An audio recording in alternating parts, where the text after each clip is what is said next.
Chinese is Papa. Maybe second, no Papa. Teenage, no Papa. Ha ha ha.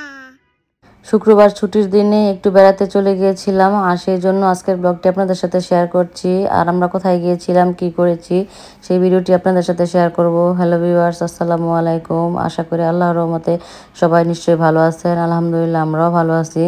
আর এই তো বাচ্চাদের সবাইকে ready করিয়ে তারপর আমি রেডি হয়ে চলে যাচ্ছি। আর আজকে যাব নূরদের বাসায়, মানে আমার বোনের বাসায়। ওরা কিন্তু ওদের চাচাতো ভাই বোনদেরকে খুবই পছন্দ করে। ওরা একসাথে হলে সব খুবই আনন্দের একটি সময় কাটে। আর দেখা গেছে প্রতি শুক্রবারে তো আমি গ্রামে চলে যাই, মানে বাবার বাড়িতে। তাই ভাবছি যে এই শুক্রবারে একটু বোনের বাসায় বেড়ায় আসি, ওদেরকে একটু দেখে আসি। তো আমরা সেই জন্য রওনা হয়ে গেছি। আর গাড়িতে বসে সাফা শুধু বলছিল যে নানু বাসায় যাই, নানু বাসায় যাই। আর এই তো এখন আমরা আছি ফ্লাইওভারের উপরে। বর্তমানে উত্তরাতে অনেকগুলো ফ্লাইওভার কারণে রাস্তার মধ্যে তেমন একটা জ্যাম থাকে না, খুব তাড়াতাড়ি আসা যায়। আর এখন আমরা আছি এয়ারপোর্টের মধ্যে। আর এই তো খুব রাস্তা ফাঁকা ছিল যেহেতু শুক্রবার, খুব তাড়াতাড়ি আমরা বাসায় চলে এসেছি। আর এই তো দরজার মধ্যে অপেক্ষা করছি, আর কলিং বেল চাপ দিচ্ছে, সামিয়া বলছে যে দরজা খোলার জন্য। রাস্তা ফাঁকা থাকার কারণে খুব তাড়াতাড়ি চলে এসেছি। আর যেহেতু শুক্রবার একদম রাস্তা ফাঁকা ছিল, তেমন রাস্তার মধ্যে গাড়ি ছিল না। আর এই তো সাফা কিন্তু ওর পানির পটটা হাতে নিয়ে দাঁড়িয়ে আছে, যে ওটাও কাউকে দিচ্ছে না। আর এই তো এখন তালহা দরজা খুলছে। ও কিন্তু ওদের মানে ফুফাতো ভাই, ও কিন্তু আগে এসেছে ওর ফুপুর সাথে। আর সবাই এখন একসাথে হলে কিন্তু খুবই আনন্দ করে। আর এই তো দেখেন সাফা কি সুন্দর করে নাচ করছে। সাফা এখন সুন্দর করে গানও করতে পারে। এই তো দেখেন বলছে যে ওর মাথা ঘুরছে, কি অভিনয় যে করে দেখে একদম হাসি ওঠে। আমাদের বাসাটা কিন্তু খুবই বড় একটা ওপেন স্পেস, সেই জন্য সাফা একদম দৌড়াদৌড়ি করছে। সুন্দর একটা জায়গা পেয়েছে খোলামেলা। আর এখন ওই পাশে কিন্তু পাখির বারান্দা আছে, মানে বারান্দার মধ্যে ওরা বিভিন্ন রকম পাখি লালন পালন করে, সেই জন্য সাফা দেখে খুবই খুশি হয়েছে পাখিগুলা। এখানে বিভিন্ন ধরনের পাখি ছিল, সবগুলো খাঁচার মধ্যে কিন্তু পাখি আছে। যে খাঁচাগুলো ফাঁকা দেখা যাচ্ছে ওই খাঁচাগুলো পাখিগুলো কিন্তু ওই ছোট হাড়ির মধ্যে ভিতরে লুকিয়ে আছে, ডিমের মধ্যে তাপ দিচ্ছিল বসে।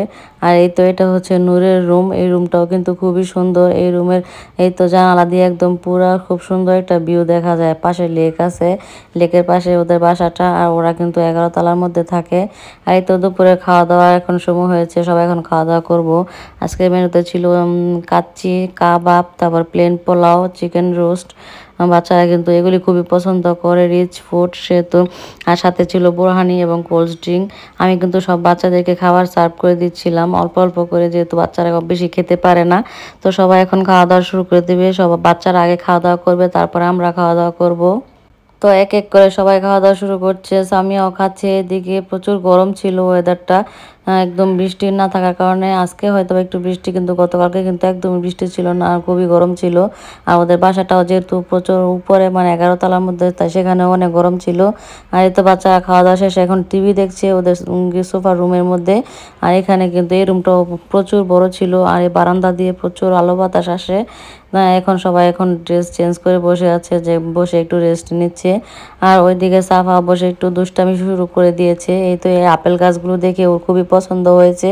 আর এগুলো দেখে আমাকে বলছিল যে আম্মু কত সুন্দর আপেল গাছের শোপিসগুলো, অনেকগুলো পরে ভেঙে গেছে মনে হয়, এখানে নাই, কয়েকটা মাত্র আছে।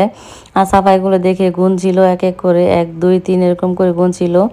আর এদিকে নূর পড়তে বসেছে, ওর নাকি পড়া আছে, তাই এই ফাঁকে সে হোমওয়ার্কগুলি করে নিচ্ছিল, তারপরে সবার সাথে খেলা করবে বলে ও অ্যাবাকাসের সাহায্যে অঙ্ক করছে। এগুলোকে অ্যাবাকাস নাকি বলে, এগুলো তাড়াতাড়ি অঙ্ক করা যায়। যাই হোক, ও পড়াশোনা করছে, তাই এখানে থেকে আমরা চলে এসেছি। আজকের ব্লগটি এখানে শেষ করে দিচ্ছি। সবাই ভালো থাকবেন, আল্লাহ হাফেজ।